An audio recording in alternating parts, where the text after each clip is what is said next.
Petrol diesel ದರ ಏರಿಕೆ ಆಗ್ತಾ ಇದ್ದಂಗೆ ಎಲ್ಲ ವಲಯಕ್ಕೂ ಇದರ ಇಂಪ್ಯಾಕ್ಟ್ ಆಗಿದೆ. ಖಾಸಗಿ ಬಸ್ ದರ ಏರಿಕೆ ಬೆನ್ನಲ್ಲೇ ಈಗ ಶಾಲಾ ಕಾಲೇಜು ವಾಹನಗಳ ದರವನ್ನು ಶೇಕಡ 10ರಷ್ಟು ಏರಿಕೆ ಮಾಡಲು ನಿರ್ಧಾರ ಮಾಡಲಾಗಿದೆ. ಮುಂದಿನ ವಾರದಿಂದ ಶಾಲೆಗಳು ಓಪನ್ ಆಗ್ತಾ ಇದ್ದು ಈ ಹಂತದಲ್ಲಿ ಶಾಲಾ ವಾಹನಗಳ ತಿಂಗಳ ದರವನ್ನು ಹೆಚ್ಚಿಸಲು ಮಾಲೀಕರು ಮುಂದಾಗಿದ್ದಾರೆ.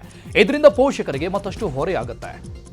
ಇತ್ತ ತರಕಾರಿ ಬೆಲೆಯೂ ಗಗನಕ್ಕೇರಿದೆ. ಡೀಸೆಲ್ ಪೆಟ್ರೋಲ್ ದರ ಏರಿಕೆಯಿಂದ ಮಾರ್ಕೆಟ್ಗಳಲ್ಲಿ ತರಕಾರಿ ಬೆಲೆಯೂ ಹೆಚ್ಚಾಗಿದೆ. ಬೀನ್ಸ್ ಸದ್ಯ ಈಗ ಕೆಜಿಗೆ 160 ರೂಪಾಯಿ ಆಗಿದೆ. ಈರುಳ್ಳಿ ಕೆಜಿಗೆ 50 ರೂಪಾಯಿ ಆಗಿದೆ. 1 ವರ್ಷ ಚಿನ್ನ ಖರೀದಿ ಮಾಡಬೇಡಿ ಎಂಬ ಪ್ರಧಾನಿ ಮೋದಿ ಸಂದೇಶದ ಬಳಿಕ ಚಿನ್ನದ ಅಂಗಡಿಗಳಿಗೆ ಬರ್ತಿದ್ದ ಗ್ರಾಹಕರ ಸಂಖ್ಯೆ ತೀರಾ ಕಡಿಮೆ ಆಗ್ತಾ ಇದೆ. 5-6 ದಿನಗಳಿಂದ ಚಿನ್ನದ ವ್ಯಾಪಾರವಿಲ್ಲದೆ ಚಿನ್ನದ ಅಂಗಡಿಯ ಮಾಲೀಕರು ಕಂಗಾಲಾಗಿ ಹೋಗಿದ್ದಾರೆ. ಬೆಳಗ್ಗೆಯಿಂದ ವ್ಯಾಪಾರವಿಲ್ಲದೆ ಮಾಲೀಕರು ಕಂಗಾಲಾಗಿದ್ದಾರೆ. ಮದುವೆಗೆ ಅಂತ ಬರೋ ಗ್ರಾಹಕರು ಕೇವಲ ತಾಳಿ ಬೊಟ್ಟು ಉಂಗುರಗಳನ್ನು ಮಾತ್ರ ಖರೀದಿ ಮಾಡ್ತಿದ್ದಾರಂತೆ. ಇನ್ನು ಹಳೆಯ ಚಿನ್ನಾಭರಣ ಹಾಕಿ ಹೊಸ ಚಿನ್ನಾಭರಣ ಖರೀದಿ ಮಾಡುವವರು ಮಾತ್ರ ಬರ್ತಾ ಇದ್ದಾರಂತೆ. ಚೆನ್ನಾಗಿತ್ತು, ಬಟ್ ಆಲ್ರೆಡಿ ಒಂದು 6-8 ಮಂತ್ಸಿಂದ ಗೋಲ್ಡ್ ಪ್ರೈಸಸ್ ತುಂಬ ಜಾಸ್ತಿ ಆಗಿಬಿಟ್ಟಿದೆ. ಆದ್ದರಿಂದ ಒಂದು ಹೇಟ್ ಬಿದ್ದಿದೆ. ಮತ್ತು ನಮ್ಮ ಪ್ರಧಾನಮಂತ್ರಿ ಮೋದಿ ಅವರು ಒಂದು ಮನವಿ ಮಾಡಿದ್ದಾರೆ. ಅದರಿಂದ ಕೂಡ ಒಂದು ಅಟ್ಲೀಸ್ಟ್ 25% ಇಮಿಡಿಯೇಟ್ ಇಫೆಕ್ಟ್ ಆಗಿದೆ. ಭಾಳ ನೆಸೆಸಿಟಿ ಇದ್ದರೆ ವೆಡ್ಡಿಂಗ್ಗೆ ತಾಳಿ ಆಗಲಿ ಅಥವಾ ಮಂಗಲಸೂತ್ರ ಆಗಲಿ ಅಥವಾ ಒಂದು ವೆಡ್ಡಿಂಗ್ ರಿಂಗ್ಸ್ ಆಗಲಿ ಅದು ಮಾತ್ರ ತೊಗೊತಾ ಇದ್ದಾರೆ. ಅನ್ನೆಸೆಸರಿ ಸ್ಪೆಂಡಿಂಗ್ ಮಾಡ್ತೇ ಇಲ್ಲ. ಯಾವ ಕಸ್ಟಮರ್ ಇಲ್ಲ, ಯಾರೂ ಇಲ್ಲ. ಬರೋದು ಒಂದು 4-5 ಗಂಟೆ.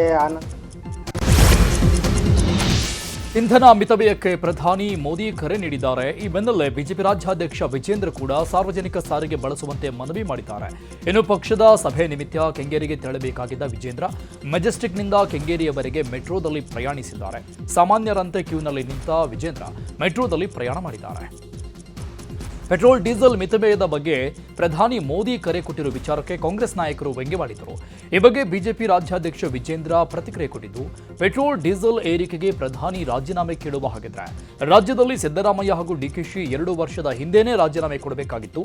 ಸುಮ್ಮನೆ ಮಾತಾಡುವುದಲ್ಲ, ಜಗತ್ತಿನ ಪರಿಸ್ಥಿತಿಗೆ ಅನುಗುಣವಾಗಿ ಬೆಲೆ ಏರಿಕೆ ಆಗಿದೆ ಅಂತ ಸರ್ಕಾರದ ವಿರುದ್ಧ ವಾಗ್ದಾಳಿ ನಡೆಸಿದ್ದಾರೆ.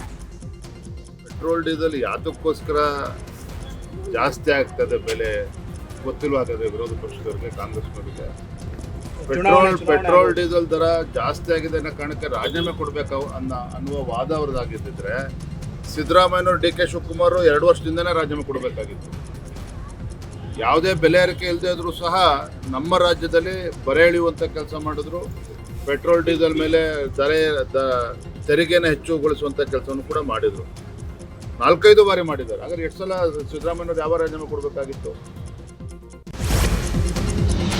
ದೇಶದಲ್ಲಿ ಎದುರಾಗಿರೋ ತೈಲ ಬಿಕ್ಕಟ್ಟಿನಿಂದ ಸಿಎಂ ಕಾನೂನು ಸಲಹೆಗಾರರಾದ ಎಸ್ ಪೊನ್ನಣ್ಣ ಬೆಂಗಾವಲು ವಾಹನಕ್ಕೆ ಬ್ರೇಕ್ ಹಾಕಿದ್ದಾರೆ.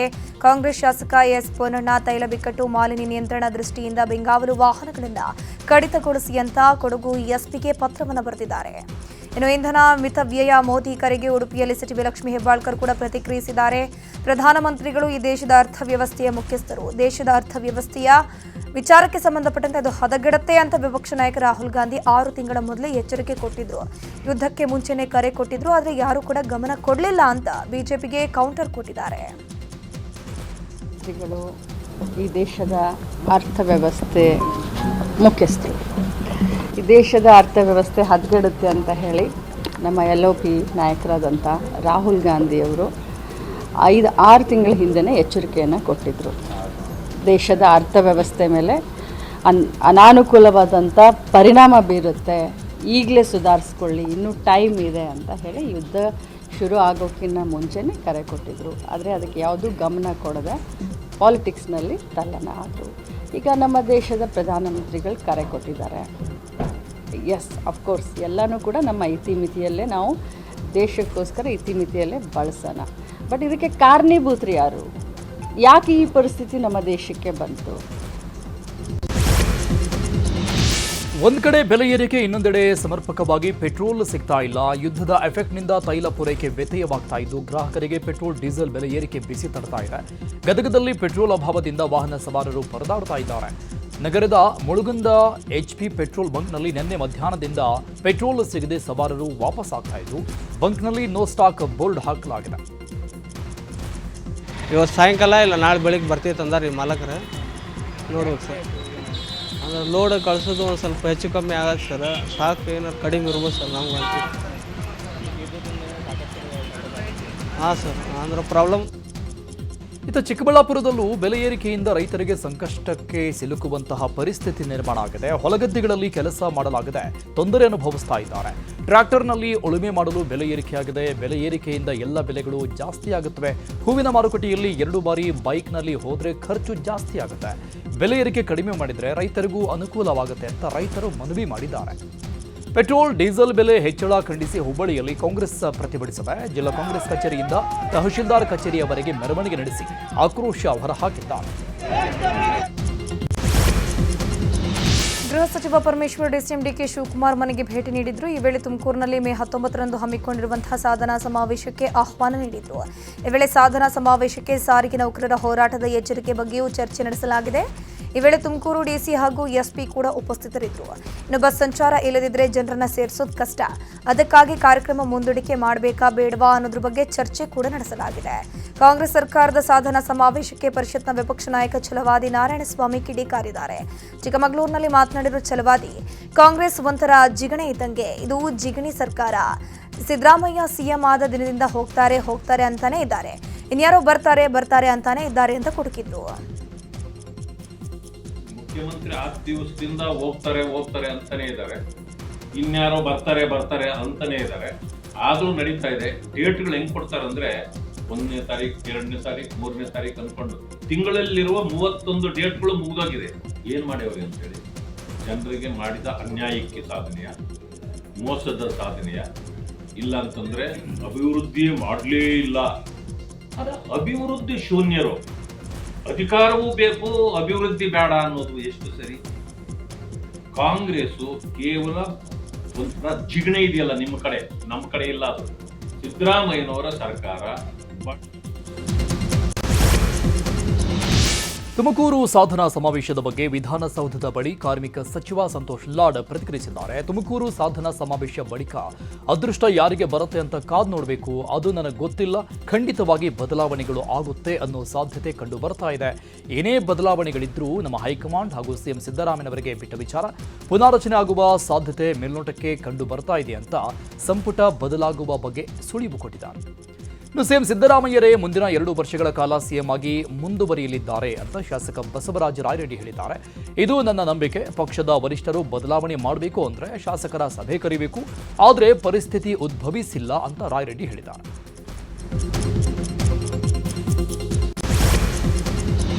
ಮಹಿಳಾ ಮತ್ತು ಮಕ್ಕಳ ಕಲ್ಯಾಣ ಸಚಿವೆ ಲಕ್ಷ್ಮೀ ಹೆಬ್ಬಾಳ್ಕರ್ ಇಂದು ಉಡುಪಿಗೆ ಭೇಟಿ ನೀಡಿದ್ರು. ಈ ವೇಳೆ ಮಾತನಾಡಿದ ಲಕ್ಷ್ಮೀ ಹೆಬ್ಬಾಳ್ಕರ್, ಡಿಕೆಶಿ ಬ್ಯಾನರ್ ಬಗ್ಗೆ ಪ್ರತಿಕ್ರಿಯೆ ನೀಡಿದ್ರು. ಮುಂದಿನ ಮುಖ್ಯಮಂತ್ರಿ ಡಿಕೆಶಿ ಅಂತ ಬ್ಯಾನರ್ ನಾನು ಹೇಳಿ ಹಾಕ್ಸೋಕ್ ಸಾಧ್ಯನಾ? ಕಾರ್ಯಕರ್ತರ ಅಭಿಮಾನ ತಡೆಯೋಕ್ ಸಾಧ್ಯವಿಲ್ಲ ಅಂತಂದ್ರು. ಸಿಎಂ ಬದಲಾವಣೆ, ಸಚಿವ ಸಂಪುಟದ ಪುನರಚನೆ ಎಲ್ಲ ವಿಚಾರದ ಬಗ್ಗೆ ಹೈಕಮಾಂಡ್ ಕಿದು ಬಿಟ್ಟಿದ್ದು. ಏನೇ ಇದ್ರೂ ಕೂಡ ನಾನು ಪಕ್ಷದ ಶಿಸ್ತಿನ ಸಿಪಾಯಿ ಅಂತಂದ್ರು. ಅದು ಹೇಗ್ರಿ ನಾನು ಹೇಳಿ ಹಾಕಿಸ್ಲಿಕ್ಕಾಗುತ್ತೆ? ಅವ್ರವ್ರ ಅಭಿಮಾನವನ್ನು ಕೂಡ ತಡಿಲಿಕ್ಕೆ ಸಾಧ್ಯ ಇಲ್ಲ. ಅದು ಹೈಕಮಾಂಡ್ಗೆ ಬಿಟ್ಟಂಥ ವಿಚಾರ. ಆದರೆ ಅವರವರ ಅಭಿಮಾನದಿಂದ ಹಾಕಿದ್ದಾರೆ. ಬಟ್ ಏನೇ ಇದ್ದರೂ ಕೂಡ ನಾವು ಮೊದಲಿನಿಂದಲೂ ಹೇಳ್ತೀವಿ, ನಾವು ಪಕ್ಷದ ಶಿಸ್ತಿನ ಸಿಪಾಯಿ. ಹೈಕಮಾಂಡ್ ನಿರ್ಧಾರ ಅಂತಿಮ, ಅದು ಹೈಕಮಾಂಡ್ ಬಿಟ್ಟಂಥ ವಿಚಾರ. ಸಚಿವ ಸಂಪುಟ ಇರಲಿ, ಸಚಿವ ಸಂಪುಟ ಪುನರ್ರಚನೆ ಇರಲಿ, ಅಥವಾ ಮುಖ್ಯಮಂತ್ರಿ ಬದಲಾವಣೆ ಇರಲಿ, ಇದು ಪ್ರತಿಯೊಂದು ಕೂಡ ಹೈಕಮಾಂಡ್ ಬಿಟ್ಟಂಥ ವಿಚಾರ. ಅದು ಹೇಗ್ರಿ ನಾನು ಹೇಳಿ ಹಾಕಿಸ್ಲಿಕ್ಕಾಗುತ್ತೆ? ಅವರವರ ಅಭಿಮಾನ. ಇನ್ನು ಹಿಂದೂ ಮಹಿಳೆಯ ವೃದ್ಧೆಯ ಮನೆ ಸಮಸ್ಯೆ ಬಗ್ಗೆ ಮುಸ್ಲಿಂ ಮಹಿಳೆಯರು ಸಚಿವೆ ಲಕ್ಷ್ಮೀ ಹೆಬ್ಬಾಳ್ಕರ್ ಗಮನಕ್ಕೆ ತಂದರು. ಈ ವೇಳೆ ಖಂಡಿತವಾಗಿ ನಿಮ್ಮ ಸಮಸ್ಯೆ ಬಗೆಹರಿಸ್ತೀನಿ ಅಂತ ಮಹಿಳೆಯರಿಗೆ ಆಶ್ವಾಸನೆ ನೀಡಿದ್ರು. ಈ ಬಗ್ಗೆ ಇದು ಹಿಂದೂ ಮುಸ್ಲಿಂ ಬಾಂಧವ್ಯ ಅಂತ ಸಚಿವೆ ಹೆಬ್ಬಾಳ್ಕರ್ ಅನ್ನ ಬಣ್ಣಿಸಿದ್ದು. ಬಿಜೆಪಿಯವರು ಇದನ್ನು ನೋಡಿ ಕಲಿಯಿರಿ ಅಂತ ಚಾಟಿ ಬೀಸಿದ್ರು.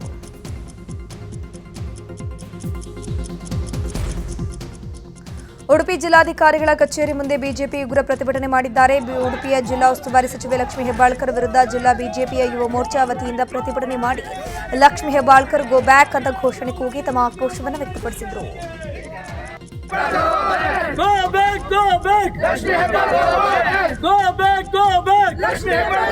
ಅಭಿವೃದ್ಧಿ ಮಾಡಿದ ರಾಜ್ಯ ಸರ್ಕಾರಕ್ಕೆ, ಜಿಲ್ಲಾಸ್ಪತ್ರೆಯನ್ನು ಹದಗೆಟ್ಟ ರಾಜ್ಯ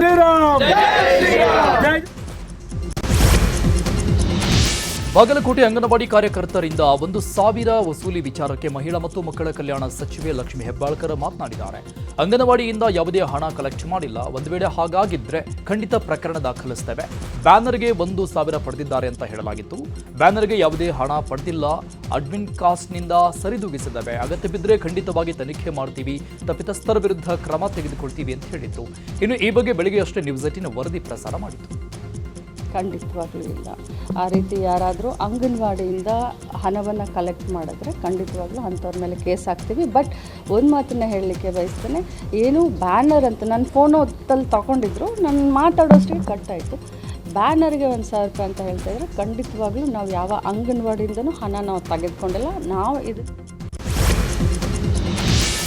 ಬೆಳಗಾವಿಯಲ್ಲಿ 4,500 ಕೋಟಿ ರೂಪಾಯಿ ವಂಚನೆ ಆರೋಪ ಪ್ರಕರಣದಲ್ಲಿ ಶಿವಂ ಸಂಸ್ಥೆಯ ಮಾಲೀಕ ಶಿವಾನಂದ ನೀಲಣ್ಣನವರನ್ನ ಪೊಲೀಸರು ಬಂಧಿಸಿದ್ದಾರೆ. ಸದ್ಯ ಖಾಕಿ ವಶದಲ್ಲಿರುವಂತಹ ಶಿವಾನಂದನನ್ನ ವಿಚಾರಣೆ ಮಾಡಲಾಗುತ್ತಿದೆ.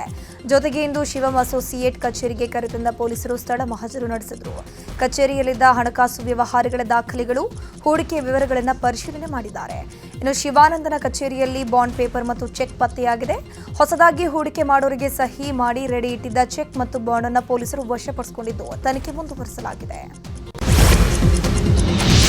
ಬೆಳಗಾವಿಯಲ್ಲಿ ಶಿವಾನಂದ ನೀಲಣ್ಣನವರ ಅಕ್ರಮದ ವಿಚಾರದ ಬಗ್ಗೆ ತನಿಖೆ ಆಗ್ತಾ ಇದೆ. ಈ ಬಗ್ಗೆ ಬೆಳಗಾವಿ ಪೊಲೀಸ್ ಕಮಿಷನರ್ ಡಿಸಿ ಮಾಹಿತಿ ಕೊಟ್ಟಿದ್ದಾರೆ. ಜಿಲ್ಲಾಧಿಕಾರಿ ಮೊಹಮ್ಮದ್ ರೋಷನ್ ಮಾತನಾಡಿ, ಪಾರದರ್ಶಕತೆ, ಠೇವಣಿದಾರರ ಹಿತ ಕಾಪಾಡಲು ಸ್ಪಷ್ಟನೆ ನೀಡ್ತಾ ಇದ್ದೇವೆ. ಕಳೆದ ತಿಂಗಳು ಸ್ಕ್ಯಾಮ್ ಸೇಲ್ ಆರಂಭ ಮಾಡಿದ್ವಿ. ಮಾರ್ಕೆಟ್ ಇಂಟೆಲಿಜೆನ್ಸ್ ಕಲೆಕ್ಟ್ ಮಾಡಿದ್ವಿ. 2 ತಿಂಗಳಿಂದ ಕಣ್ಣಿಟ್ಟಿದ್ದು ತನಿಖೆ ಮಾಡಿದ್ದೇವೆ ಅಂತ ಹೇಳಿದ್ದಾರೆ. ಸಹಕಾರ ಇಲಾಖೆಯ ಅಧಿಕಾರಿಗಳಿಗೆ ಪ್ರಾಥಮಿಕ ತನಿಖೆಗೆ ಆದೇಶ ಮಾಡಿದೆ. 4 ಸ್ಥಳಗಳಲ್ಲಿ ಪರಿಶೀಲನೆ ಮಾಡಿ ವರದಿ ನೀಡಿದ್ದಾರೆ.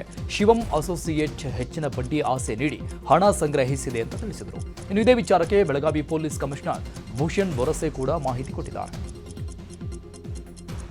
ಅನಾಥರೈಸ್ಡ್ ಠೇವಣಿಗಳನ್ನು ಕಲೆಕ್ಟ್ ಮಾಡಿ ಎಕ್ಸಾರ್ಬಿಟೆಂಟ್ ರೇಟ್ ಆಫ್ ಇಂಟ್ರೆಸ್ಟ್ ನಾನು ಕೊಡ್ತೀನಂತ ಅಡ್ವರ್ಟೈಸ್ಮೆಂಟ್ಸ್ನು ಪ್ರಕಟಣೆ ಮಾಡಿ ಸರಿಸುಮಾರು ಪ್ರೈಮಾ ಫೇಸಿ ನಮಗೆ 35,000 ಜನರನ್ನು ಈ ಒಂದು ಸ್ಕೀಮಲ್ಲಿ ಅವರು ಅಳವಡಿಸ್ಕೊಂಡಿದ್ದಾರೆ ಅಂತ ಹೇಳಿ ಪ್ರೈಮಾ ಫೇಸಿ ಗೊತ್ತಾಗಿದೆ.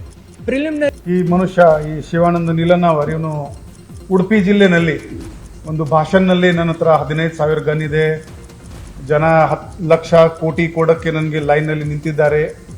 ಆವಾಗ it was a red flag for us. ಆವಾಗಿಂದ ಸ್ವಲ್ಪ ಈ ಏಜೆನ್ಸಿದು ತನಿಖೆ, ಈ ಪರ್ಟಿಕ್ಯುಲರ್ ಏಜೆನ್ಸಿದು ತನಿಖೆ ಸ್ವಲ್ಪ ಚುರುಕಾಯಿತು. ನೀಟ್ ಪರೀಕ್ಷೆ ರದ್ದು ಹಿನ್ನೆಲೆ ವಿದ್ಯಾರ್ಥಿಗಳ ಸರಣಿ ಸಾವಾಗ್ತಾ ಇದೆ. ರಾಜಸ್ಥಾನ, ಯುಪಿ, ದಿಲ್ಲಿಯಲ್ಲಿ 3 ವಿದ್ಯಾರ್ಥಿಗಳು ಮನನೊಂದು ಸುಸೈಡ್ ಮಾಡಿಕೊಂಡಿದ್ದಾರೆ. ವೈದ್ಯನಾಗೋ ವಿಶ್ವಾಸದಲ್ಲಿದ್ದ ವಿದ್ಯಾರ್ಥಿಗಳು ಯುಪಿಯ ಲಖೀಪುರ ವಿದ್ಯಾರ್ಥಿ ಋತ್ವಿಕ್ ಮಿಶ್ರಾ, ರಾಜಸ್ಥಾನದ ಜುನ್ಜುನ್ ಪ್ರದೀಪ್ ಸೇರಿ ದೆಹಲಿಯ ವಿದ್ಯಾರ್ಥಿ ಮನನೊಂದು ಆತ್ಮಹತ್ಯೆ ಮಾಡಿಕೊಂಡಿದ್ದಾರೆ. ಇನ್ನು ಪೇಪರ್ ಲೀಕ್ ಆಗಿ ವಿದ್ಯಾರ್ಥಿಗಳ ಆತ್ಮಹತ್ಯೆ ಬಗ್ಗೆ ರಾಹುಲ್ ಗಾಂಧಿ ಕಳವಳ ವ್ಯಕ್ತಪಡಿಸಿದ್ದಾರೆ. ಎಕ್ಸ್ನಲ್ಲಿ ಸಂಸದೆ ಪ್ರಿಯಾಂಕಾ ಗಾಂಧಿ ಹಾಗೂ ಕಾಂಗ್ರೆಸ್ ನಾಯಕ ರಾಹುಲ್ ಗಾಂಧಿ ಪೋಸ್ಟ್ ಮೂಲಕ ಬೇಸರ ವ್ಯಕ್ತಪಡಿಸಿದರು. ವಿದ್ಯಾರ್ಥಿಗಳು ಪರೀಕ್ಷೆಯಲ್ಲಿ ಸೋಲ್ತಿಲ್ಲ, ಭ್ರಷ್ಟ ವ್ಯವಸ್ಥೆಯಿಂದ ಕುಗ್ತಿದ್ದಾರೆ ಅಂತ ಎಕ್ಸ್ನಲ್ಲಿ ಪೋಸ್ಟ್ ಹಾಕಿದ್ದಾರೆ. ನೀಟ್ ಪರೀಕ್ಷೆಯಲ್ಲಿ ಅಕ್ರಮ ಹಿನ್ನೆಲೆ ಈಗಾಗಲೇ ಕಿಂಗ್ ಪಿನ್ ಅನ್ನು ಅರೆಸ್ಟ್ ಮಾಡಲಾಗಿದೆ. ಈ ಮಧ್ಯೆ ಪರೀಕ್ಷೆಯನ್ನ ರದ್ದು ಮಾಡಿದ್ದಕ್ಕೆ ವಿದ್ಯಾರ್ಥಿಗಳು ಆಕ್ರೋಶ ವ್ಯಕ್ತಪಡಿಸಿದ್ದಾರೆ. ದೆಹಲಿಯಲ್ಲಿ ಎನ್ಎಸ್ಯುಐ ಕಾರ್ಯಕರ್ತರು ಎನ್ಟಿಎ ಕಚೇರಿ ಮುಂದೆ ಪ್ರತಿಭಟಿಸಿದರು. ಈ ವೇಳೆ ಪೊಲೀಸರು ವಿದ್ಯಾರ್ಥಿಗಳ ಮಧ್ಯೆ ತಳ್ಳಾಟ, ದೂಕಾಟ ಆಯಿತು. ಸ್ವಾಮೀಜಿ ವೇಷದಲ್ಲಿ ಬಂದು ಬ್ಲಾಕ್ ಮ್ಯಾಜಿಕ್ ಮಾಡಿ ದರೋಡೆ ಮಾಡಿರುವ ಘಟನೆ ರಾಯಚೂರು ಜಿಲ್ಲೆಯ ಸಿಂಧನೂರಿನ ಇಂದಿರಾನಗರದಲ್ಲಿ ನಡೆದಿದೆ. ಶ್ರೀ ಸಾಯಿ ಮೆಡಿಕಲ್ ಮತ್ತು ಜನರಲ್ ಸ್ಟೋರ್ಸ್ ಮಾಲೀಕನಿಗೆ ಬ್ಲಾಕ್ ಮ್ಯಾಜಿಕ್ ಮಾಡುವ ನೆಪದಲ್ಲಿ ಮಾಲೀಕನಿಗೆ ಹೂ ಕೊಟ್ಟು ಅದರ ವಾಸನೆ ನೋಡುವಂತೆ ಹೇಳಿದ್ದಾನೆ. ಈ ವೇಳೆ ಹೂವಿನ ವಾಸನೆ ತೆಗೆದುಕೊಳ್ತಾ ಇದ್ದಂಗೆ ಮಾಲೀಕ ಮಂಕು ಬಡ್ದಂತಾಗಿ ಆತ ಹೇಳಿದ್ದಾನೆ, ಈತ ಕೇಳಿದ್ದಾನೆ. ಬಳಿಕ ಮಾಲೀಕನ ತಲೆ ಮೇಲೆ ಬಿಳಿ ವಸ್ತ್ರ ಹಾಕಿ ಅಂಗಡಿಯಲ್ಲಿದ್ದ ಹಣ ಹಾಗೂ ಮಾಲೀಕನ ಕೈಯಲ್ಲಿದ್ದ ಅರ್ಧ ತೊಲೆ ಬಂಗಾರದ ಉಂಗುರವನ್ನು ತೆಗೆದುಕೊಂಡು 4 ಜನ ಎಸ್ಕೇಪ್ ಆಗಿದ್ದಾರೆ. ಕೈಗಾರಿಕೆಗಾಗಿ ವಶಪಡಿಸಿಕೊಂಡ ಭೂಮಿ ವಾಪಸ್ ನೀಡುವಂತೆ ರೈತರು ಪ್ರತಿಭಟನೆ ಮಾಡಿರುವಂತಹ ಘಟನೆ ಬಳ್ಳಾರಿಯ ಕುಡತನಿ ಬಳಿ ನಡೆದಿದೆ.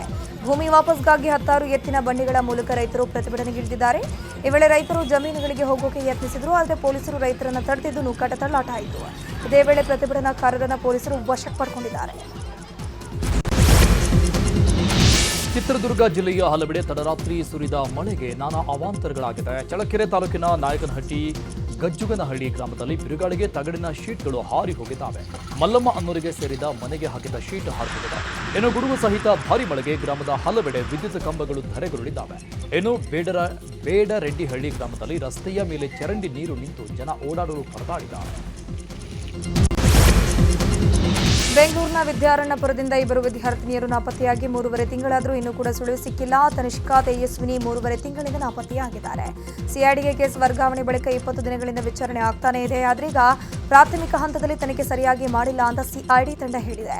ಮಲೆ ಮಹದೇಶ್ವರ ಬೆಟ್ಟದಲ್ಲಿ ಹುಡುಕಾಡಿಲ್ಲ ಎಂಬ ಆರೋಪವೂ ಕೂಡ ಕೇಳಿಬಂದಿದೆ. ಹೀಗಾಗಿ ಮೊದಲ ಹಂತದಿಂದ ಸಿಐಡಿ ತನಿಖೆ ಶುರು ಮಾಡಿದೆ. ಮಕ್ಕಳು ಫೋನ್ ಬಳಸ್ತಿಲ್ಲ, ಎಟಿಎಂ ಕಾರ್ಡ್ ಬಳಸ್ತಿಲ್ಲ, ಸ್ನೇಹಿತರು ಮತ್ತು ಕುಟುಂಬದ ಸಂಪರ್ಕವೂ ಇಲ್ಲ. ಹೀಗಾಗಿ ಸಿಐಡಿ ಟೀಮ್ ವಿದ್ಯಾರ್ಥಿನಿಯರ ಹುಡುಕಾಟವನ್ನು ತೀವ್ರಗೊಳಿಸಿದೆ. ನಮ್ಮ ಹಸ್ಬೆಂಡ್ ಅವ್ರ ಅಣ್ಣ ಇಬ್ಬರೂ ಕಾಲೇಜ್ ಹತ್ರ ಹೋಗಿ ವಿಚಾರಿಸಿದಾಗ ಅವ್ರ ಫ್ರೆಂಡ್ಗಳ ಹತ್ರ ನಮಗೆ ಮಾಹಿತಿ ಸಿಕ್ತು. ಸೊ ಇಮಿಡಿಯೇಟ್ ಅವ್ರು ಪೊಲೀಸವ್ರು ಹೋಗಿ ಆ್ಯಕ್ಷನ್ ತಗೊಂಡಿಲ್ಲ. ನೀವೇ ಕರ್ಕೊಂಡು ಬನ್ನಿ, ನಾವು ಮಾತಾಡ್ತೀವಿ ಅಂತ ಹೇಳಿದ್ರಂತೆ. ಮತ್ತು ನಮ್ಮ ಹಸ್ಬೆಂಡು ಮತ್ತು ನಮ್ಮ ಮಾಮನೇ ಕರ್ಕೊಂಡು ಹೋಗಿದ್ದಾರೆ. ಆ ಹುಡುಗರುಗಳು ಯಾರಿಗೆ ನಮ್ಮ ಮಗಳು ಫೋನ್ ಮಾಡಿದ್ಲೋ ಅವ್ರನ್ನ ಕರ್ಕೊಂಡೋಗಿ ಸ್ಟೇಷನ್ ಹತ್ರ ಬಿಟ್ಟಿದ್ದಾರೆ. ಇವ್ರು ಇನ್ವೆಸ್ಟಿಗೇಟ್ ಮಾಡಿದ್ದಾರೆ. ಆವಾಗ ಅವ್ರು ಹೇಳಿದ್ದಾರೆ, ಹಂಗೆ ನಂಗೆ ಫೋನ್ ಮಾಡಿದರು, ಮಲೆ ಮಹದೇಶ್ವರಕ್ಕೆ ಹೋಗ್ತಾ ಇದ್ದೀವಿ ನಾವು ಅಂತ ಹೇಳಿದರು ಅಂತ. ಸೊ ಇಮಿಡಿಯೇಟು ಅವರು ಹೋಗ್ಬೋದಿತ್ತು, ಬಟ್ ಅವರು ಹೋಗಿಲ್ಲ. ನಮಗೇನು ಹೇಳಿದ್ರು, ಮೈಸೂರಿನ ಚಾಮುಂಡೇಶ್ವರಿ ಕ್ಷೇತ್ರದಲ್ಲಿ ನಾಳೆ ಜೆಡಿಎಸ್ ಪಕ್ಷ ಜನರೊಂದಿಗೆ ಜನತಾದಳ ಕಾರ್ಯಕ್ರಮ ಹಮ್ಮಿಕೊಂಡಿದೆ. ಈ ಕುರಿತು ಶಾಸಕ ಜಿಟಿ ಹರೀಶ್ ಗೌಡ ಹಾಗೂ ಮಾಜಿ ಸಚಿವ ಸಾರಾ ಮಹೇಶ್ ಸುದ್ದಿಗೋಷ್ಠಿ ನಡೆಸಿ ಮಾಹಿತಿ ಕೊಟ್ಟರು. ಚಾಮುಂಡೇಶ್ವರಿ ಕ್ಷೇತ್ರದಲ್ಲಿ ಜನರೊಂದಿಗೆ ಜನತಾದಳ ಕಾರ್ಯಕ್ರಮ ನಡೀತಾ ಇದೆ. ಚಾಮರಾಜನಗರ, ಮೈಸೂರು, ಮಂಡ್ಯ ಸುತ್ತಮುತ್ತಲ ಕ್ಷೇತ್ರದಿಂದ ಜನ ಬರ್ತಾರೆ. ಕೇಂದ್ರ ಸಚಿವ ಕುಮಾರಸ್ವಾಮಿ, ನಿಖಿಲ್ ಕುಮಾರಸ್ವಾಮಿ ಕಾರ್ಯಕ್ರಮದಲ್ಲಿ ಭಾಗಿಯಾಗ್ತಾರೆ. 35 ರಿಂದ 40 ಸಾವಿರ ಜನ ಸೇರುವ ಸಾಧ್ಯತೆ ಇದೆ ಅಂತ ಮಾಹಿತಿ ಕೊಟ್ಟರು. ಇನ್ನು ಇದೇ ವಿಚಾರವಾಗಿ ಕೂಡ ಹರೀಶ್ ಗೌಡ ಪ್ರತಿಕ್ರಿಯಿಸಿದ್ದಾರೆ. ನಮ್ಮ ಅಧ್ಯಕ್ಷರು ಅಶ್ವಿನ್ರವರ ಮಾರ್ಗದರ್ಶನದಲ್ಲಿ ನಾವೆಲ್ಲ ಕೆಲಸವನ್ನು ಮಾಡ್ತಾಯಿದ್ದೀವಿ. ಒಂದು 35 ರಿಂದ 40 ಸಾವಿರ ಜನ ಕಾರ್ಯಕರ್ತರು ನಾಳೆ ಖಂಡಿತವಾಗಿ ಸೇರ್ತಾರೆ. ಚಾಮುಂಡೇಶ್ವರಿ ಕ್ಷೇತ್ರ ಸುಭದ್ರವಾಗಿದೆ ಅನ್ನೋ ಸಂದೇಶದ ಜೊತೆಗೆ ಜಿಲ್ಲೆಯಲ್ಲೂ ಕೂಡ ಎಲ್ಲ ಕ್ಷೇತ್ರಗಳು ಇದೇ ರೀತಿ ಇದ್ದಾವೆ ಅನ್ನುವಂಥದ್ದನ್ನ ಒಂದು ಸಂದೇಶವನ್ನು ಕೊಡಬೇಕು ಅಂಥೇಳಿ ಎಲ್ಲರೂ ಭಾಳಷ್ಟು ಶ್ರಮವನ್ನು ಮಾಡಿ ಕೆಲಸವನ್ನು ಮಾಡಿದ್ದಾರೆ. ಇದರೊಂದಿಗೆ ಜನತಾದಳ ಕಾರ್ಯಕ್ರಮ ನಡೀತಾ ಇದೆ. ಈ ಕಾರ್ಯಕ್ರಮದಲ್ಲಿ ನಮ್ಮೆಲ್ಲರ ನೆಚ್ಚಿನ ನಾಯಕರು, ಮಾಜಿ ಮುಖ್ಯಮಂತ್ರಿಗಳಾದಂಥ ಸನ್ಮಾನ್ಯ ಶ್ರೀ ಕುಮಾರಣ್ಣ ಅವರು ಭಾಗವಹಿಸ್ತಾ ಇದ್ದಾರೆ. ಬೀದರ್ ಜಿಲ್ಲೆಯ ಮಹಾರಾಜವಾಡಿ ಗ್ರಾಮದಲ್ಲಿ ಕುಡಿಯೋ ನೀರಿಗಾಗಿ ಜನರು ಪರದಾಡ್ತಿದ್ದಾರೆ. ಕುಡಿಯೋ ನೀರಿಗೆ ಭಾರಿ ಸಮಸ್ಯೆ ಎದುರಾಗಿದ್ದು ಟ್ಯಾಂಕರ್ ಮೂಲಕ ಸಪ್ಲೈ ಮಾಡಲಾಗ್ತಿದೆ. ಬಿರು ಬಿಸಿಲಿಂದಾಗಿ ಗ್ರಾಮದಲ್ಲಿರುವಂತಹ ಬೋರ್ವೆಲ್ ಕೂಡ ಬತ್ತಿ ಹೋಗಿದೆ. 1,000ಕ್ಕೂ ಹೆಚ್ಚು ಜನಸಂಖ್ಯೆ ಇರುವಂತಹ ಗ್ರಾಮಕ್ಕೆ ದಿನಕ್ಕೆ 1 ಟ್ಯಾಂಕರ್ ನೀರು ಸಾಕಾಗ್ತಿಲ್ಲ ಅಂತ ಗ್ರಾಮಸ್ಥರು ಅಸಮಾಧಾನ ವ್ಯಕ್ತಪಡಿಸಿದ್ದಾರೆ. ಅಲ್ಲದೆ ಕುಡಿಯೋ ನೀರಿಗಾಗಿ ಕಿಲೋಮೀಟರ್ ಗಟ್ಟಲೆ ಅಲೆಯೋ ಸ್ಥಿತಿ ಬಂದಿದೆ ಅಂತ ಆಕ್ರೋಶ ವ್ಯಕ್ತಪಡಿಸಿದ್ದಾರೆ. ಕಲಬುರಗಿ ನಗರದಲ್ಲಿ ಪೊಲೀಸ್ ಆಯುಕ್ತ ಡಾಕ್ಟರ್ ಶರಣಪ್ಪ ರೌಡಿಗಳ ಪರೇಡ್ ನಡೆಸಿದರು. ನಗರದ ಸಿಆರ್ ಮೈದಾನದಲ್ಲಿ ವಿವಿಧ ಪ್ರಕರಣಗಳಲ್ಲಿ ಭಾಗಿಯಾಗಿದ್ದ 300ಕ್ಕೂ ಅಧಿಕ ರೌಡಿ ಶೀಟರ್ಗಳಿಗೆ ಹಾಕಿ ಟೀಮ್ ಬೆವರಿಳಿಸಿದ. ಕೈಗೆ ಏನಾಗಿದೆಯೋ ಅಂತ ರೌಡಿಗಳಿಗೆ ನಗರ ಪೊಲೀಸ್ ಆಯುಕ್ತ ಡಾಕ್ಟರ್ ಶರಣಪ್ಪ ತರಾಟೆ ತೆಗೆದುಕೊಂಡರು. ಇನ್ನು ರೌಡಿ ಪರೇಡ್ ವೇಳೆ ಫಿಟ್ಸ್ನಿಂದ ರೌಡಿಯೊಬ್ಬ ಕುಸಿದು ಬಿದ್ದಾನೆ. ಕೂಡಲೇ ಪೊಲೀಸರು ನೆರವಿಗೆ ಧಾವಿಸಿ ಆಸ್ಪತ್ರೆಗೆ ಶಿಫ್ಟ್ ಮಾಡಿ ಚಿಕಿತ್ಸೆ ಕೊಡಿಸಿದ್ದಾರೆ. ಯುಎಇ ಪ್ರವಾಸ ಮುಗಿಸಿದ ಪ್ರಧಾನಿ ಮೋದಿ ಸದ್ಯ ನೆದರ್ಲ್ಯಾಂಡ್ಗೆ ಭೇಟಿ ಕೊಟ್ಟಿದ್ದಾರೆ. ನೆದರ್ಲ್ಯಾಂಡ್ ಪ್ರಧಾನಿ ರಾಬ್ ಜೆಟ್ಟನ ಆಹ್ವಾನದ ಮೇರೆಗೆ ಭೇಟಿ ನೀಡಿದ್ದು ಪ್ರಧಾನಿ ಮೋದಿಗೆ ಭಾರತೀಯ ಸಂಪ್ರದಾಯದಂತೆ ಅದ್ದೂರಿ ಸ್ವಾಗತ ಕೋರಲಾಯಿತು. ನೆದರ್ಲ್ಯಾಂಡ್ಸ್ ಕಿಂಗ್ ವಿಲ್ಲೆಮ್ ಅಲೆಕ್ಸಾಂಡರ್ ಮತ್ತು ರಾಣಿ ಮ್ಯಾಕ್ಸಿಮಾರನ್ನ ಪ್ರಧಾನಿ ಮೋದಿ ಮಾತನಾಡಿಸಿದರು. ಸದ್ಯ ನೆದರ್ಲ್ಯಾಂಡ್ಸ್ನ ಹೇಗ್ನಲ್ಲಿ ಅನಿವಾಸಿ ಭಾರತೀಯರನ್ನು ಉದ್ದೇಶಿಸಿ ಮೋದಿ ಮಾತನಾಡಿದ್ದಾರೆ.